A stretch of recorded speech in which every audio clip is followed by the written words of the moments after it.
Everybody.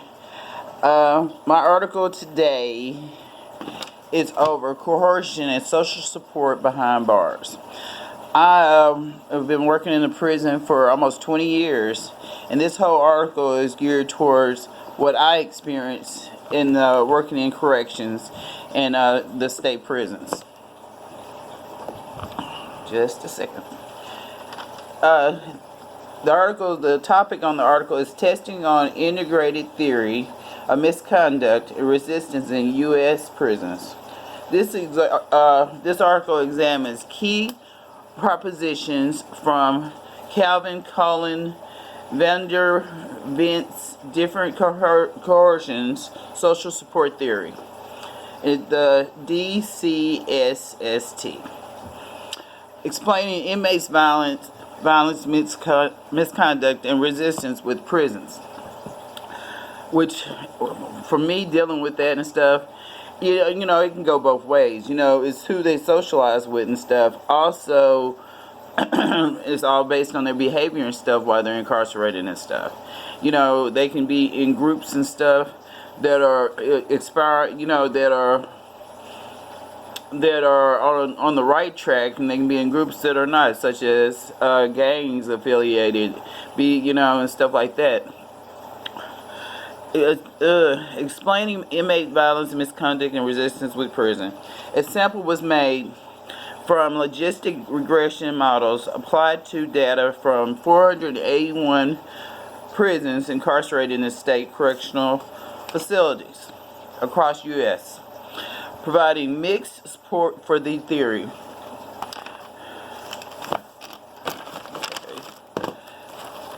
Experience within the prisons are associated with violence, misconduct, deviant, institutionalized forms of inmate resistance.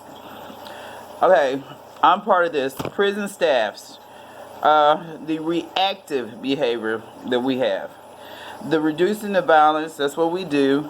Promoting safety within prisons, that's what we're doing.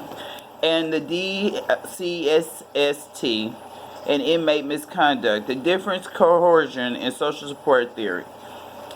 Integrates mechanisms. You got several criminological, which is a self-control, control balance, social learning, social support theories. Coercion. What coercion is a force that compels or intimidates an individual to act a such way. Coercion can be good, coercion can be bad. Because of the anxiety it creates, a form example, it takes, it's about a prison support. Example, communities, social networks, confiding in partners and stuff, all kinds of things that can be a form of coercion. The purpose of the research is to apply the DCSST, the differential coercion social support theory, explains prison misconduct, investigates the theory's ability to account for individuals, such as violent misconduct, rule violations, organized defiance, prison disturbance, institutionalized resistance among inmates in different prisons. Coercion procedures. Direct anger, low self-control, weak, alienated social bonds,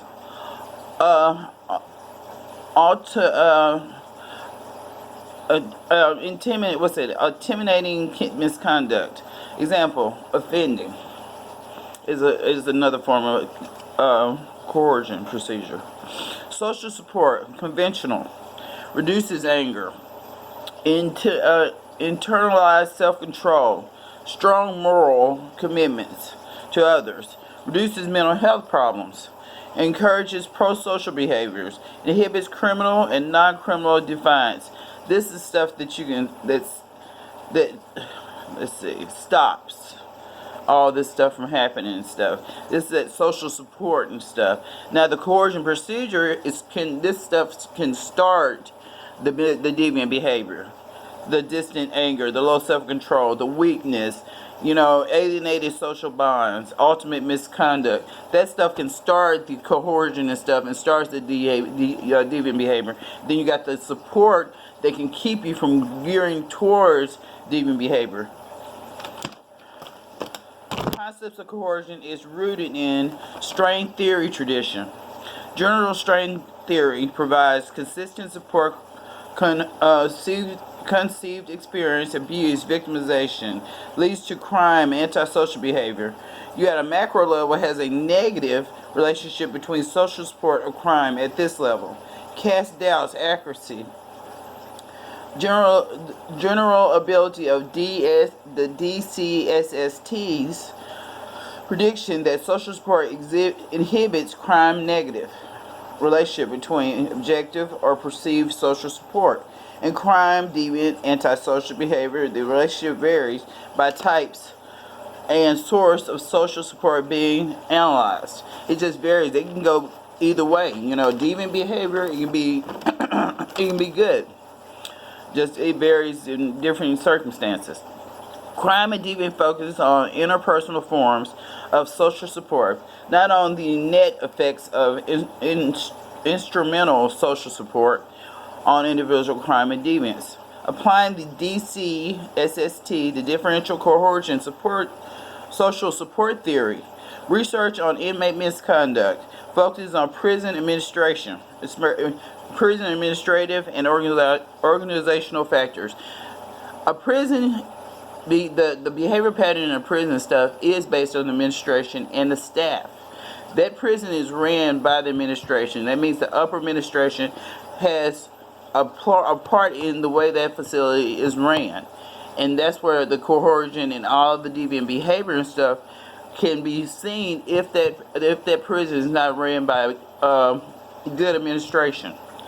I've worked in 4 different prisons and stuff, and if I compare that back to when I started to now, how the prisons have been ran, which there are in some prisons that are really going in bad shape, that administration, and it goes from the top and trickles all the way down to the staff and the correctional officers. Okay, research on inmate misconduct focused prison administrative and organizational factors, deprivation, inmate balance, administrative control, organizational control, lifestyle exposure. Integrated framework. The administration control theory of prison misconduct accounts for linkages between coercion, social support, inmate misconduct. Xenion, this is one of the criminologists in the article, he talked about the framework focuses on 2 major types of controls. Coercive, influenced inmates' behavior, the coercion, how it influences inmates' behavior he talked about. Coercive control, solitary confinement, physical sanctions, threat of force to restrict individuals' actions, achievements, removal of work assignments and privileges. That's are things that we use in order to maintain control of the prison. We have to use some kind of tactics and procedures in order to maintain order in the prison. If we didn't have those in place, then we wouldn't be able to work in there. It would be terrible. Renative controls, instrument social support, provisions of material resources, rewards, educational, vocational prison programs. Those are different rewards and stuff on good behavior and stuff. You know, we've got different programs the offenders can take part in and stuff like that. This kind of stuff, this is a part of the rehabilitation. Okay, interpersonal relations, family, church experience outside of prison, as well as inside the prison, staff and inmates. Administrative control theory focuses on collective prison violence, aggregate levels of disorder, not individual behavior within different prison contexts. Covens is another criminologist, case study, penitentiary of New Mexico from 1956 to 1980, applying DCSST, explains misconduct within prison, arguing that the level and consistency of legitimate social support and coercive controls influence levels of disorder. An example of that would be punitive discipline, such as solitary confinement, saying that this stuff right here, that we put them in confinement and stuff like that, but you have to maintain a form of order and stuff, and that's a form of, just like your children. Good example. If your kid misbehaves and stuff, you take their phone, especially teenagers. I have one. Or you put them in a corner, stuff like that. But he's arguing that we we overdo our punishment. Working there, you'll see. Case study identifies ways of coercion and social support experienced by inmates influence inmates' misconduct within the prison context. He's just talking about how we use that kind of punishment in order to maintain deviant behavior. First, Coven conceptualized coercion and punitive disciplinary practices, solitary confinement, disciplinary segregation in prisons, walk silently, single file line, that's stuff that we use. Second, covering legitimate social support, expansion of vocational educational social skills programs, stuff that we reward them on good behavior. Okay. Studies examines multiple prisons and individuals within multiple prisons found less cohesive disciplinary practice, and consistency may result from formal measures of coercions. Officer disciplinary cases, we gained that by writing cases and stuff. But I was really interested when I seen where they said marriage, the offenders being married doesn't help with any of that, like the coercion and stuff, or the good behavior. More so kids and family, them being able to call their family stuff, seeing how they're doing and stuff, helps them stay on track and stuff, and deters the behavior. The data from this study came from inmate victimization in the state prisons in the United States. And they done a survey and stuff, and they surveyed so many offenders and stuff and questioned them. And I was, which I wasn't surprised them saying how the mistreatment and stuff and all that stuff, about the confinement and stuff and the solitary and stuff, the behavior problems and stuff like that. They surveyed 487 inmates in the sample, 479 complete information on 5 dependent variables in the study. The data lost within all independent variables, multiple procedures to retain cases of missing data on one or more things. So the data that they were getting and stuff was kind of lost and stuff, but it makes sense because you have offenders moving from facility to facility. But they got enough information to go by, how the offenders were talking about how their behavior is based off of trying to make it and stuff. Now, I seen in the article where they were talking about that if they're in gangs and stuff like that, it's a form of protection and stuff from victimization and stuff in the prison. So sometimes that behavior is justified because they have to be able to make it in that facility and stuff. Not necessarily that they are a bad apple. They have to do that in order to survive in a prison.